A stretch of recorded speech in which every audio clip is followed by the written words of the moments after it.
Merci, M. le Président. Je vais poser une question au Premier ministre au sujet de Bombardier. Je tiens à le rassurer tout de suite. Moi et mes collègues, nous sommes partisans de cette extraordinaire entreprise québécoise. Et d'ailleurs, lorsque j'étais ministre du Commerce extérieur, j'avais, avec mes collègues, accepté cette garantie de prêt jusqu'à 1 milliard de dollars pour que les clients de Bombardier puissent les acheter. Alors, j'espère qu'il n'y aura pas de malentendu là-dessus.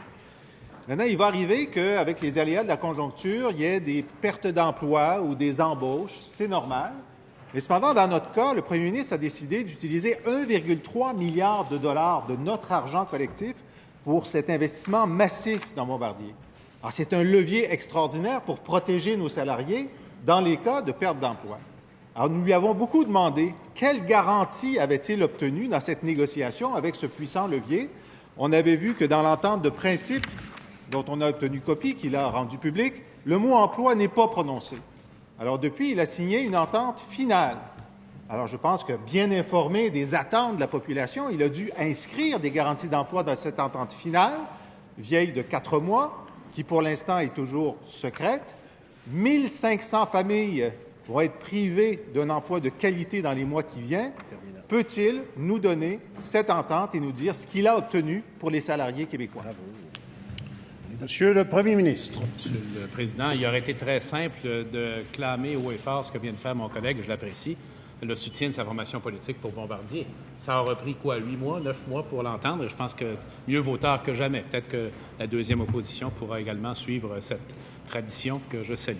Maintenant, il aura remarqué également, et s'il s'est entretenu avec la direction de Bombardier, ça lui aurait été confirmé, que l'intervention du gouvernement, non pas dans Bombardier, dans la série C spécifiquement, et non pas dans Bombardier, et volontairement comme ça, a non seulement sauvé le programme de la série C, mais la division aéronautique et par conséquence Bombardier elle-même. Et s'il a également analysé la divulgation d'éléments factuels de Bombardier quant aux mises à pied dont il parle, il constatera que le cible de l'investissement du gouvernement est épargné par les mises à pied. Au contraire, on parle d'une augmentation de l'emploi dans cette division et dans une autre division d'un nouveau modèle d'avion d'affaires. Alors, c'est la preuve, s'il en fallait une, c'est la preuve que c'était l'investissement qu'il fallait faire. Comme il le sait, la Caisse de dépôt a investi parallèlement et indépendamment dans le reste de l'entreprise, notamment dans la division transport. Alors, c'est une excellente entente. En fait, c'est confirmé plusieurs mois plus tard, mais mieux vaut tard que jamais, que le gouvernement a fait le bon geste. Maintenant, pour ce qui est de l'entente finale, il y a des considérations de secret commercial là-dedans. Le député les connaît très bien également. On doit absolument voir avec Bombardier qu'est-ce qui est possible de divulguer ou non. Il y a énormément de concurrence dans ce milieu-là. Il le sait très bien. C'est pour ça que les gouvernements du Québec ont aidé Bombardier au cours des années. Airbus et Boeing sont aidés massivement par leurs gouvernements respectifs, ne publient pas les ententes qui les lient à leur gouvernement. Alors, je suis certain qu'il serait le dernier à vouloir désavantager Bombardier dans une situation commerciale sans fin. Première complémentaire, M. le chef de l'opposition. Je suis prêt à prendre le premier ministre au mot et qu'il ne publie que la section de cette entente dans laquelle il a réclamé des garanties d'emploi pour Montréal. Et je trouve un peu dommage qu'ils disent, écoutez, nous, on est dans la C-Series, alors ça ne nous dérange pas qu'ils mettent 1 500 personnes à pied ailleurs que dans la C-Series. J'espère qu'il va dire que ce n'est pas le cas et que donc, lorsqu'il a mis 1,3 milliard, il aurait pu demander aussi pour le reste du groupe des garanties. Il confirme qu'il ne l'a pas fait. Monsieur le Premier ministre. Malheureusement, puis j'hésite à dire que c'est une tendance lourde de chez mon collègue, il déforme un petit peu les propos, là. Ce que ça confirme, c'est que le choix d'investissement du gouvernement était le bon choix et les événements lui donnent raison.